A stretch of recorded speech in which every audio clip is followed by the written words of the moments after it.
Okay, so in this video is going to be a multiple part series. I'm going to talk about our move from Ontario to Nova Scotia. If you are not in Canada, that's like midway through the country. Middle of the country is Ontario, Manitoba area. Nova Scotia is the far east side. We're out at the Atlantic Ocean. We are the little bit hanging over the edge of Canada out into the ocean. We are on the most easterly side now of the country, and I'm going to talk about our move. I'm going to show you pictures of the house before, pictures after, and I'm going to tie in some videos of things that I'm working on now in the house, because even though this was, yes, 3 years ago, it was 2021 when we moved out here. Okay, so 2021 when we moved out here, I had to pause that. The kids are in the background screaming, doing video games. I cannot wait for school to start again. This is the whole point of the circus though, so we're just gonna video regardless. So I was able to go back through my email and download and print out some screenshots of the video where the real estate agent had a walkthrough done through the house for us, because of course we were not able to come out to the East Coast to see our house before we bought it. We had to buy at a distance online. So we got to get in touch with a real estate agent out here. We used Richard Green from Remax. He's amazing. I'm going to link up his information if anyone ever sees this and comes across it and wants to know who we used.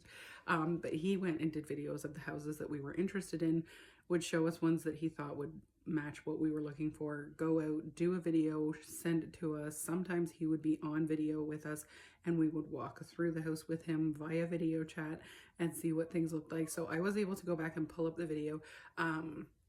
I can't download it for some reason. YouTube will not let me download it properly. So I just took screenshots of different rooms in the house, and I'm gonna show you what the house looked like before we moved in. And then I'm gonna show you areas of after, because I also have to show you while we're going through the videos what the house looked like when it was all tore up. So I may jump around doing the story a little bit, but I'm gonna try and stay fairly consistent with the order I go in.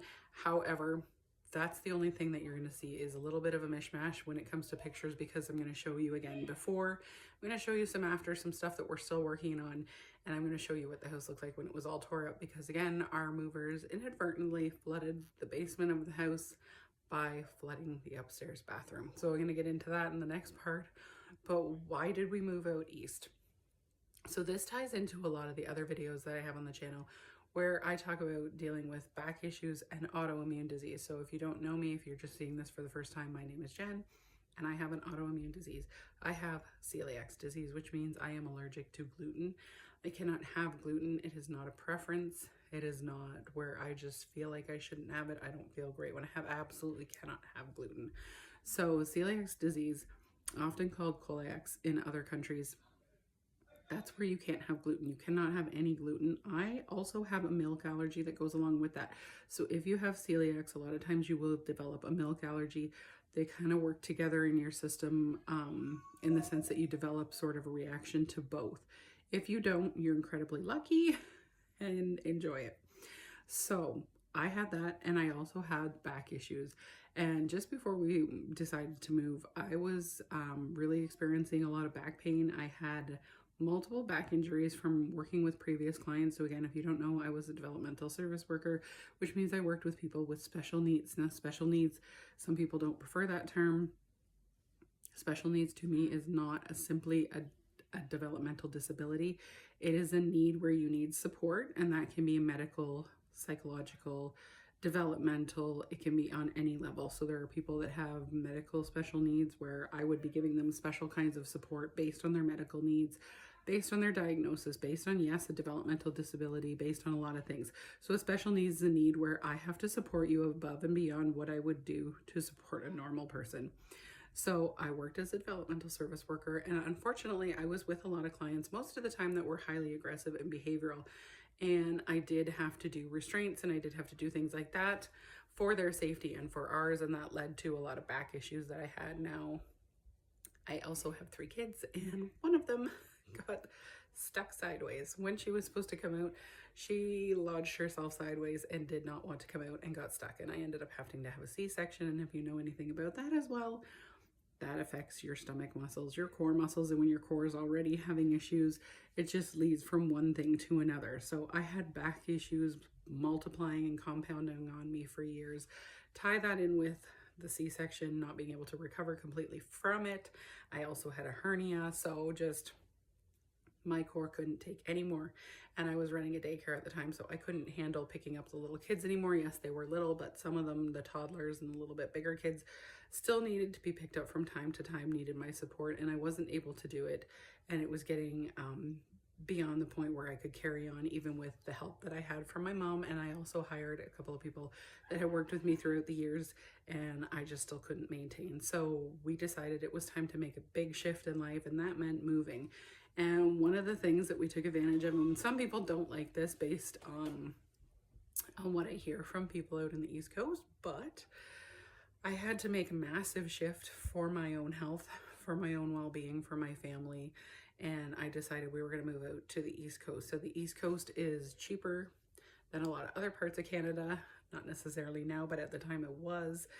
And so we were going to take advantage of that, because if I sold the house that we were in now, and I had a cousin who had done that and moved out to New Brunswick, same deal. She had a lot of health issues. She was on disability from work injuries and had to make a shift. And so those decisions are not always made lightly. They're very hard decisions. They're big decisions. And I did the same thing. And so we decided we were going to move out east, because if we could sell our house and move out here and not have a mortgage, it would significantly help the situation that we were in, and the stress and the worry about how we were going to pay for our bills every month, and what I was going to do for work, and how long I would be able to take off to heal. So that's how the decision to move out east was made, because of the housing market at the time, because of everything going on now. At the time we moved out here, we moved in 2021. We came out here June 2021. So still in the middle of COVID-ish, more towards the end, but there were still restrictions all over in Canada. There were still a lot of things that had to be followed. And so we had to deal with that at the same time as we were buying and selling houses. So what we did is we listed the house that we had in Hamilton. I'll also put up some pictures. So I was in Hamilton, Ontario before. I'll put up some pictures of the house we had before. It was an amazing house. It was awesome for the daycare that I had. We absolutely loved it. It was a really good neighborhood too. So we were sad to leave. However, we did get into another very good neighborhood with some amazing neighbors and some incredible people out here. So we lucked out in both spots. But we went from Hamilton, we listed the house, and then we had to leave the house for a few days so that they could do show-throughs and walk-arounds through the house. So I rented an Airbnb, and that was very tricky to do because of COVID again. But I rented an Airbnb, and this gentleman was about a 45-minute drive from where we lived, and that was the only place that was available at the time. It was in the spring. It was around March and April that we were doing all this. So we went out there. My dad was still with us at the time. He has since passed away, but he had Parkinson's. So he had a lot of mobility issues. He had dementia. He had a lot of things going on, diabetes. And I had the dog. And we had the kids.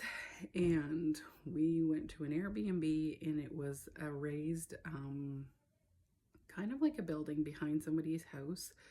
It needed to be shoveled off, which we agreed to. We didn't realize there was about 1.5 feet of snow on the deck, and it was an upper level, so I had to get my dad up the stairs. There were glass railings around the deck, and I don't know what had happened, but because I guess of the glass and the reflections, there had been so many birds that had flown into it and not survived. So we were shoveling 1.5 feet of very heavy, very wet snow off of that deck, with a bunch of deceased little birdies in there that we had to toss over into the forest behind this house. The last day we were there, the hot water stopped working. It was very minimal to begin with. I don't know if one of the pipes had frozen. It was just a very challenging stay, but we did get through it, and we did get offers on the house. And I'm going to go to the next part because YouTube won't let me post beyond a certain point at this stage because I don't have as many followers just yet. So hold on.